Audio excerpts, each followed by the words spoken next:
Hello दोस्तों, कैसे आप सब। वेलकम टू माय चैनल जी के एजुकॉट में आप सभी का एक बार फिर से हार्दिक स्वागत है। ये मेरा भौतिकी विज्ञान का थर्ड वीडियो है। इससे पहले मैं 2 वीडियो बना चुका हूँ जिसमें मैंने मात्रक और गति के बारे में कवर किया था। उसको आप चाहे तो मेरे डिस्क्रिप्शन में दिए हुए लिंक में जाके देख सकते हैं। और गति का जो पार्ट जो बच गया था वो मैं इस वीडियो में कवर करूँगा। मेरी जो ये भौतिकी विज्ञान की जो सीरीज़ है उसको मैं लुसेंट जे के बुक से कवर कर रहा हूँ। गति का जो टॉपिक दिया गया है लुसेंट जे की बुक की भौतिकी विज्ञान के चैप्टर नंबर 5 में, उसमें हमने लास्ट वीडियो में अदिश राशि सदिश राशि को कवर किया था, साथ के साथ दूरी, विस्थापन, वेग, त्वरण और प्रेक्षेपीय गति जैसे डेफिनेशन जैसे टॉपिक हमने कवर किए थे। उसके साथ ही जो कोणीय वेग जो होते हैं, एंगुलर वेलोसिटी जो होती है, वृत्तीय गति, ये सब हमने लास्ट वीडियो में कवर की थी। और उसके बाद हमने न्यूटन के गति नियम को समझा था, जिसमें हमने न्यूटन का प्रथम गति नियम कवर किया था। आज हम स्टार्ट करेंगे न्यूटन का द्वितीय गति नियम। तो ज़्यादा देर न करते हुए शुरू करते हैं भौतिकी विज्ञान का टॉपिक गति यानी कि मोशन।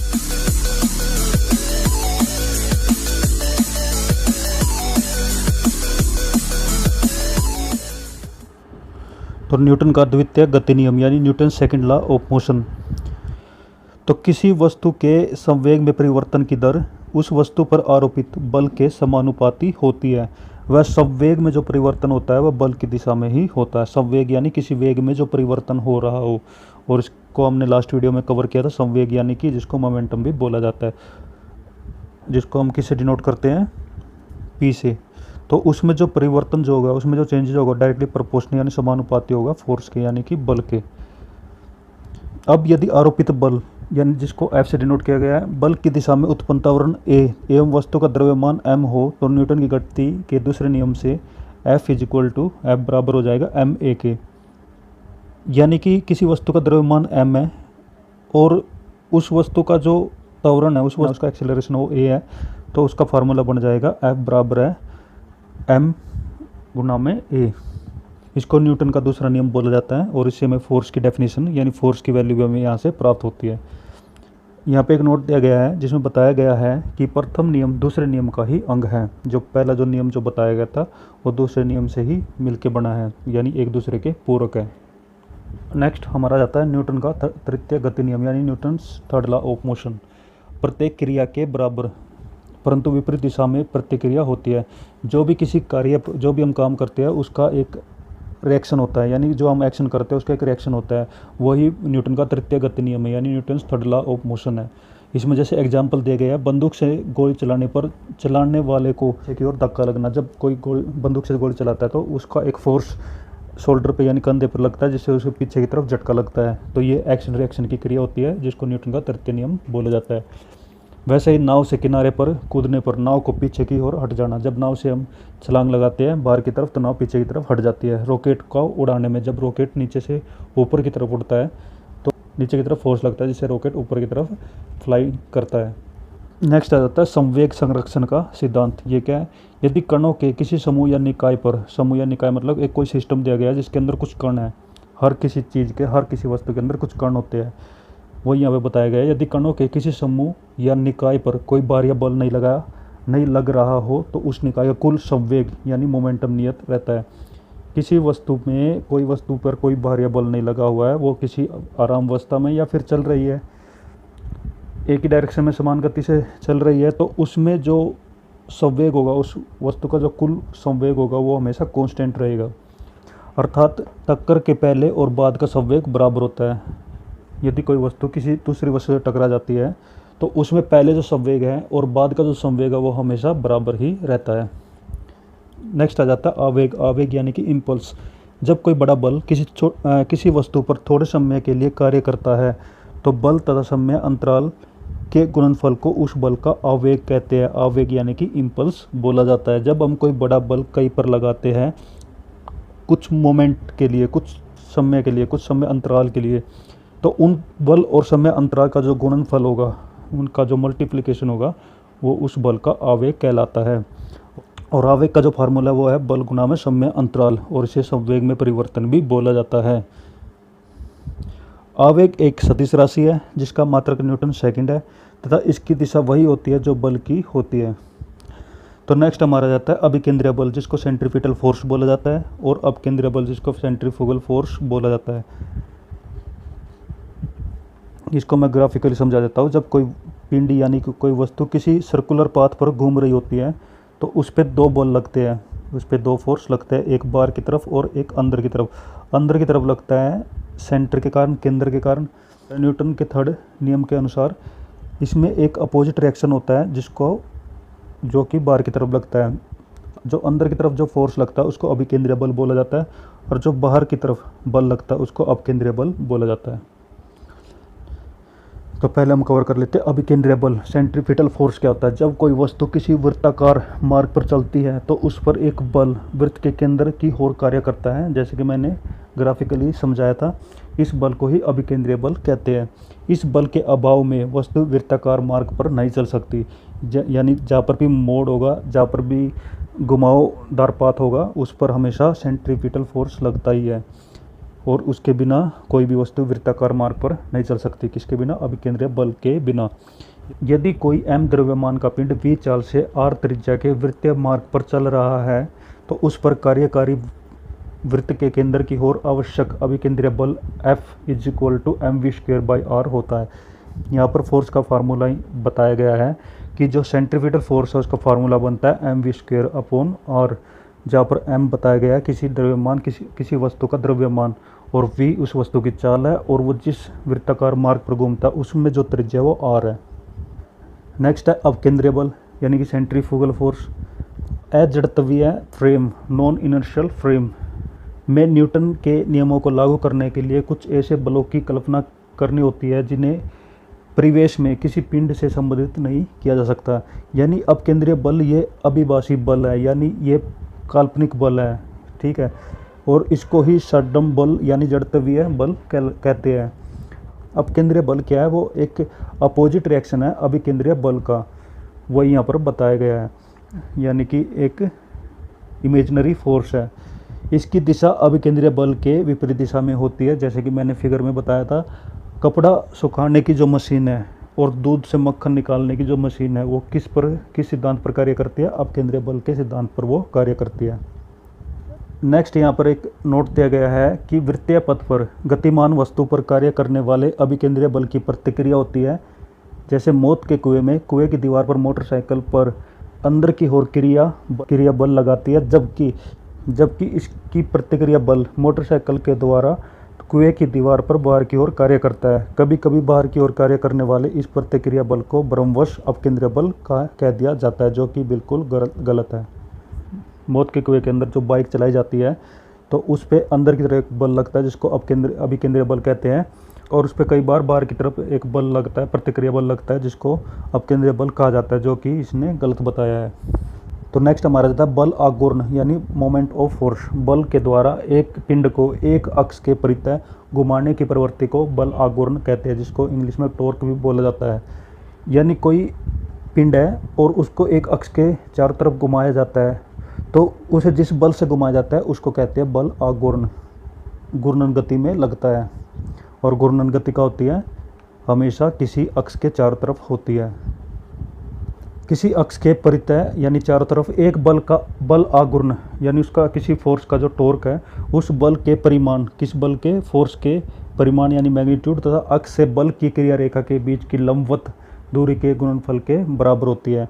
जैसे ये कोई एक्सिस दिया गया है और इसके चारों तरफ पिंड को घुमाया जाता है, तो इसके और इसके बीच का जो डिस्टेंस है उसको बोला गया है यहाँ पे आघूर्ण भुजा, यानी कि जिसको आर से दर्शा सकते हैं। और इस पे जो फोर्स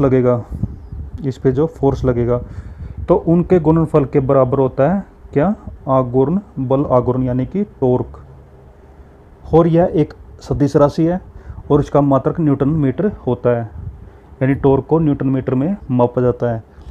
नेक्स्ट आ जाता है सरल मशीन यानी सिंपल मशीन, जो टॉर्क पे ही कार्य करती है, यानी बल आघूर्ण पर कार्य करती है। यह बल आघूर्ण के सिद्धांत पर कार्य करती है। सरल मशीन एक ऐसी युक्ति है जिसमें किसी सुविधाजनक बिंदु पर बल लगाकर किसी अन्य बिंदु पर रखे हुए भार को उठाया जाता है। जब हम किसी भारी वस्तु को उठाते हैं तो उसको उठाने के लिए हम किसी वस्तु की हेल्प लेते हैं, उसको सरल मशीन बोला जाता है। और वो किस सिद्धांत पर कार्य करती है, बल आघूर्ण के। जैसे कि यहाँ पे एग्जाम्पल दिया गया है उत्तोलक, गिरनी, आनत, तल, स्क्रू जैक, ये कुछ एग्जाम्पल दिए गए हैं जो कि बल आघूर्ण पर काम करते हैं। और ये सभी क्या है, सरल मशीन जो हमें बारी बारी कार्य करने के लिए हमारी सहायता करती है। तो यहाँ पे पहला आ जाता है उत्तोलक। उत्तोलक यानी कि लीवर। उत्तोलक सीधी या टेढ़ी दृढ़ छड़ होती है जो किसी निश्चित बिंदु के चारों ओर स्वतंत्रता पूर्वक घूम सकती है।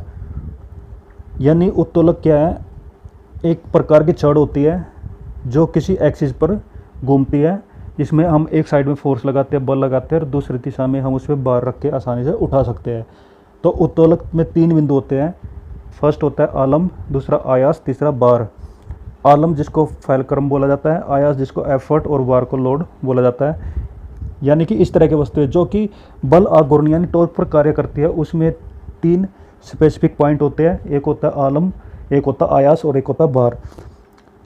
तो एक एक करके कवर कर लेते क्या होते हैं सब। फर्स्ट आ जाता है आलम। जिस निश्चित बिंदु के चारों ओर उत्तोलक की छड़ स्वतंत्रता पूर्वक घूमती है उसे आलम कहते हैं। उसको एक्सिस बोला जाता है जिसके चारों तरफ वो छड़ घूमती है। दूसरा आ जाता है आयास यानी कि एफर्ट। उत्तोलक को उपयोग में लाने के लिए उस पर जो बल लगाया जाता है, यानी किसी बार को उठाने के लिए हम जो फोर्स लगाते हैं, जो प्रयास करते हैं, उसको हम आयास कहते हैं, एफर्ट कहते हैं।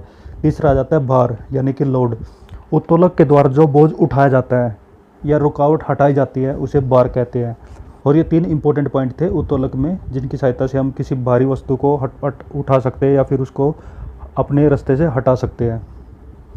तो नेक्स्ट आ जाता है उत्तोलक के प्रकार। यानी उत्तोलक 3 प्रकार के होते हैं। प्रथम श्रेणी का उत्तोलक, द्वितीय श्रेणी का उत्तोलक, और तीसरा होता है तृतीय श्रेणी का उत्तोलक।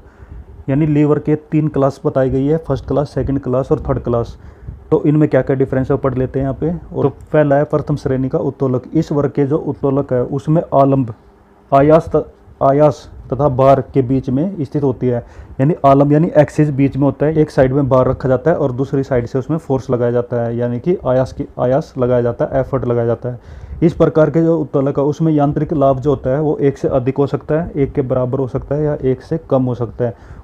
उसका जो मैकेनिकल बेनिफिट है वो 1 से ज़्यादा हो सकता है, 1 से कम हो सकता है, 1 से बराबर भी हो सकता है। यानी जितना फोर्स हम लगाते हैं वो फोर्स जो है किसी बार जो उठाएंगे उसके बराबर भी हो सकता है वो फोर्स हम जो लगाएंगे, या उससे ज़्यादा हो सकता है या उससे कम हो सकता है।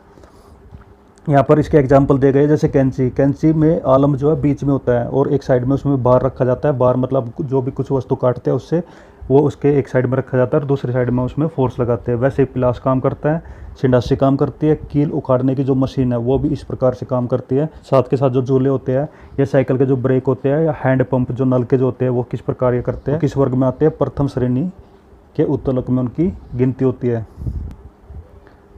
दूसरा आ जाता है द्वितीय श्रेणी का उत्तोलक। इसमें इस वर्ग के जो उत्तोलक है, इस वर्ग की जो वस्तु है वो उसमें जो है आलम्ब व आयास के बीच में बार होता है। इसमें बार जो बीच में रखा जाता है और वस्तु एक साइड से मूवमेंट करती है। एक बार मैं फिगर के द्वारा समझा देता हूँ कि प्रथम श्रेणी के उत्तोलक कैसे होते हैं। उसमें जो है बीच में क्या होता है, आलम, और एक साइड में उसमें एफर्ट यानी कि फोर्स लगाया जाता है और दूसरी साइड से उसमें बार डाला जाता है, जैसे कि आपकी कैंची हो गई, ठीक है। अगर द्वितीय श्रेणी के उत्तोलक की अगर हम बात करते हैं उसमें जो है बार बीच में होता है। जैसे एक साइड में एक्सिस हो जाएगा और एक साइड में हम उसमें फोर्स लगाएंगे यानी एफर्ट लगाएंगे, और बार कहाँ पे रखा जाएगा, बीच में। जैसे कि एग्जांपल इसके होते हैं, जैसे नींबू निचोड़ने की जो मशीन होती है उसमें नींबू हमेशा बीच में रखा जाता है और वो एक सिरे पे घूमती है, वो बीच से नहीं घूमती, और उसमें एक साइड में फोर्स लगाया जाता है, तो वो द्वितीय श्रेणी के उत्तोलक में आती है। तो इसमें कवर कर लेते हैं द्वितीय श्रेणी का जो उत्तोलक है। इस वर्ग के उत्तोलक में आलम व आयास के बीच में क्या होता है, बार होता है। इस प्रकार जो उत्तोलक है उनमें यांत्रिक लाभ सदैव 1 से अधिक होता है। इसमें जो मैकेनिकल बेनिफिट होगा वो 1 से ज़्यादा होगा, यानी इसमें हम फोर्स कम लगाएंगे और बार हमेशा ज़्यादा रखा जाएगा। इसके एग्जाम्पल है स्रोता, नींबू निचोड़ने की मशीन, और एक पहिए की जो कूड़ा धोने की जो गाड़ी होती है वो किस वर्ग में आते हैं, वे द्वितीय श्रेणी के उत्तोलक में आते हैं। नेक्स्ट आ जाता है तृतीय श्रेणी का उत्तोलक। इस वर्ग के उत्तोलकों में आलम बार के बीच में आयास होता है, यानी इसमें आयास जो फोर्स जो लगाया जाता है वो बीच में लगाया जाता है और एक साइड में बार रखा जाता है और एक साइड में उसका एक साइड में उसका एक्सिस होता है, और इसकी यांत्रिक लाभ सदैव 1 से कम होता है। तृतीय श्रेणी का जो उत्तोलक है उसका जो यांत्रिक लाभ यानी मैकेनिकल बेनिफिट है वो 1 से कम होगा। जैसे एग्जांपल है चिमटा, और मनुष्य का हाथ। इसमें क्या है कि हम फोर्स ज़्यादा लगाते हैं, लेकिन जो हम उससे जो हम बेनिफिट लेते हैं, उससे जो लाभ उठाते हैं वो एक से कम होता है, यानी उसमें भार कम होता है। नेक्स्ट आ जाता है गुरुत्व बल यानी सेंटर ऑफ ग्रेविटी जिसको बोला जाता है। जो भी वस्तुएं ऊपर से नीचे की तरफ, हम कुछ भी वस्तुएं ऊपर की तरफ फेंकते हैं या ऊपर से कुछ भी गिराते हो, हमेशा नीचे की तरफ आगे गिरती है। उसके पीछे क्या कारण होता है? गुरुत्व बल यानी ग्रेविटी। किसी वस्तु का जो गुरुत्व केंद्र है वह बिंदु है जहाँ वस्तु का समस्त भार कार्य करता है, चाहे वस्तु जिस स्थिति में रखी जाए। हर वस्तु के अंदर गुरुत्व केंद्र होता है, और वो केंद्र कहाँ पे होता है? जहाँ पर उस वस्तु का समस्त भार यानी समस्त भार कार्य करता है। अतः गुरुत्व केंद्र पर वस्तु के भार के बराबर ऊपरी मुखी बल लगाकर हम वस्तु को संतुलित रख सकते हैं। और वस्तु को संतुलन बनाने के लिए, उस वस्तु का बैलेंस करने के लिए ऊपर की तरफ हम खुद से एक फोर्स लगाते हैं, जिसको हम क्या बोलते हैं? ऊपरमुखी बल। तभी उस वस्तु में बैलेंस बन पाता है, वरना वस्तु नीचे की तरफ गिर जाती है। संतुलन के प्रकार। संतुलन जो हम उसमें जो संतुलन बनाए रखेंगे वो 3 प्रकार के होते हैं। एक स्थायी संतुलन, एक अस्थायी संतुलन, और तीसरा होता है उदासीन यानी कि जिसको न्यूट्रल बोला जाता है। फर्स्ट है स्थायी संतुलन यानी स्टेबल इक्विलिब्रियम। जो हम उसमें इक्विलिब्रियम जो बैलेंस बनाएंगे वो कैसा होगा? यदि किसी वस्तु को उसकी संतुलन स्थिति से थोड़ा सा विस्थापित किया जाए और बल हटाते ही पुनः वह पूर्व स्थिति में आ जाए, तो ऐसे संतुलन को स्थायी संतुलन कहते हैं। जब हम किसी वस्तु पर फोर्स लगाते हैं, बल लगाते हैं, और जब हम उस बल को हटा लेते हैं यानी उस बल को विस्थापित कर देते हैं, और वस्तु दोबारा अपनी पहले वाली पोजीशन में आ जाती है, तो इस तरह का जो संतुलन है उसको हम स्थायी संतुलन कहते हैं। नेक्स्ट है अस्थायी संतुलन यानी अनस्टेबल इक्विलिब्रियम। यदि किसी वस्तु को उसकी संतुलन अवस्था से थोड़ा सा विस्थापित करके छोड़ने पर वह वस्तु पुनः संतुलन की अवस्था में न आए, तो उसे अस्थायी संतुलन कहते हैं। अब किसी वस्तु पर हम बल लगाते हैं और वो वस्तु वहाँ से विचलित हो जाती है, विस्थापित हो जाती है, और जब हम उससे फोर्स हटा लेते हैं, बल हटा लेते हैं, और वस्तु वहीं पर ही रुक जाती है, तो उसको हम अस्थायी संतुलन कहते हैं। नेक्स्ट आ जाता है उदासीन संतुलन यानी न्यूट्रल इक्विलिब्रियम। यदि वस्तु को संतुलन की स्थिति से थोड़ा सा विस्थापित करने पर उसका गुरुत्व केंद्र उसी ऊंचाई पर बना रहता है तथा छोड़ देने पर वस्तु अपने नई स्थिति में संतुलित हो जाती है, तो उसका संतुलन जो है उदासीन कहलाता है। यदि किसी वस्तु का संतुलन को हम बिगाड़ देते हैं, फोर्स लगा के हम उसको विस्थापित कर देते हैं, जहाँ पर हमने उसको नई पोजीशन पर रखा था और वो वहीं पर ही रखी रह जाती है, तो लेकिन उसका गुरुत्व केंद्र ऊंचाई की तरफ हो जाता है, तो उसका संतुलन उदासीन कहलाता है। नेक्स्ट हम देख लेते हैं स्थायी संतुलन की शर्तें। तो स्थायी संतुलन जो है, स्टेबल इक्विलिब्रियम जो है, उसमें जो कंडीशन लागू होते हैं वो क्या है? किसी वस्तु के स्थायी संतुलन के लिए 2 शर्तों का पूरा होना आवश्यक है। कौन कौन सी?